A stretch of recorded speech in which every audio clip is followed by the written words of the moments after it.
ഒരിടക്കാലത്ത് വളരെയധികം വൈറലായി പോയിക്കൊണ്ടിരുന്ന ഒന്നാണ് ഈ ഗ്ലൂട്ടാത്തയോൺ ടാബ്ലറ്റ്. നമ്മളിപ്പോൾ ഉള്ളവർക്ക് അത് വാങ്ങിക്കഴിക്കുക എന്ന് പറയുമ്പം അതൊരു പേടി തന്നെയാണ്. കാരണം ഡോക്ടറുടെ പ്രിസ്ക്രിപ്ഷനൊന്നും ഇല്ലാത്തത് വാങ്ങിക്കഴിക്കുക എന്ന് പറയുമ്പോൾ എന്തായാലും എന്നെ സംബന്ധിച്ചിടത്തോളം പേടി തന്നെയാണ്.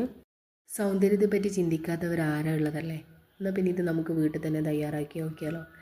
ക്യാരറ്റ്, ബീട്രൂട്ട്, നെല്ലിക്ക, ഇഞ്ചി, അതിൽ കുറച്ച് നാരങ്ങ നീര് ഇതൊക്കെ ചേർത്ത് മിക്സിയിലിട്ട് നന്നായി അടിച്ച് ഫ്രീസറിൽ വെച്ചിട്ട് ഫ്രീസ് ചെയ്യുക. എന്നും രാവിലെ ഓരോ ക്യൂബ് എടുത്ത് ഒരു ഗ്ലാസ് വെള്ളത്തിൽ, അതായത് ചെറു ചൂട് വെള്ളത്തിൽ വെറും വയറ്റിൽ കുടിക്കുകയാണ് വേണ്ടത്. കുടിച്ചാൽ ഉടനെ വെളുത്തങ്ങ് പാറുന്നൊന്നുമല്ല കേട്ടോ. ഇത് നമ്മൾ ദഹനമൊക്കെ നല്ല രീതിയിൽ നടക്കും, ഇഞ്ചിയൊക്കെയല്ലേ ചേർത്തിട്ടുള്ളത്. പിന്നെ സ്കിന്നിൽ ചെറിയൊരു മാറ്റം ഉണ്ടാവും, അത്ര തന്നെ. എല്ലാവരും ഒന്ന് ട്രൈ ചെയ്ത് നോക്കുക. വലിയ ചിലവൊന്നുമില്ല, ശരീരത്തിന് നല്ലതാണ്.